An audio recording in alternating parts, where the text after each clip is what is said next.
কথায় আছে পাপ বাপকেও ছাড়ে না।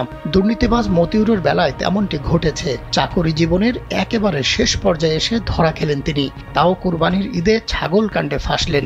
কুরবানির জন্য তার ছেলে ইফাত 12 লাখ টাকায় ছাগল কিনে ফেসবুকে ভাইরাল হওয়ার পরই বেরিয়ে আসে তার দুর্নীতিবাজ বাবার পরিচয়।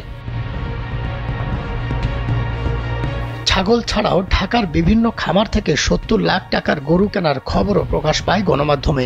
এরপরই কেঁচো খুঁড়তে সাপ বেরিয়ে আসে। খোঁজ মেলে মতিউর রহমানের গুপ্তধনের।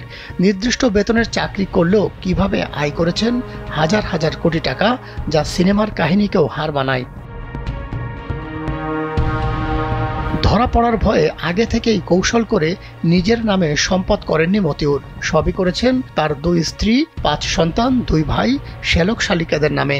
বড় স্ত্রী লাইলা কানিজকে কোটি টাকার বাড়ি দিয়েছেন নরসিংদীতে। ছোট স্ত্রী শাম্মী আক্তার শিবলির গ্রামের বাড়ি ফেনীতে তৈরি করেছেন বিলাসবহুল ডুপ্লেক্স। 2 পরিবারে ব্যবহারের জন্য মার্সিডিজ, BMW, প্রাডো, মিৎসুবিশি সহ বিলাসবহুল ব্র্যান্ডের 9টি গাড়ি কিনেছেন তিনি। রোববার থেকে দুর্নীতির অভিযোগ তদন্তে নেমেছে দুদক। এমন পরিস্থিতিতে বিপদ বুঝতে পেরে মতিউর তার সহকর্মী কাস্টমস কর্মকর্তাদের সাহায্য চেয়েছেন। অবিলম্বে তার পক্ষে BCS কাস্টমস অ্যাসোসিয়েশনের বিবৃতিও আশা করছেন তিনি। এ বিষয়ে অনুরোধ জানিয়ে কাস্টমস কর্মকর্তাদের কাছে আবেগঘন বার্তাও পাঠিয়েছেন।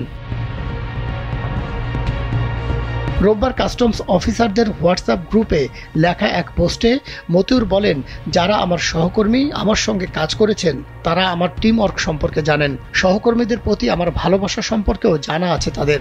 অভিভাবক হিসেবে আমি সবসময় সহকর্মীদের রক্ষা করেছি, তাই এখন খারাপ সময় আমাকে আপনারা বাঁচান।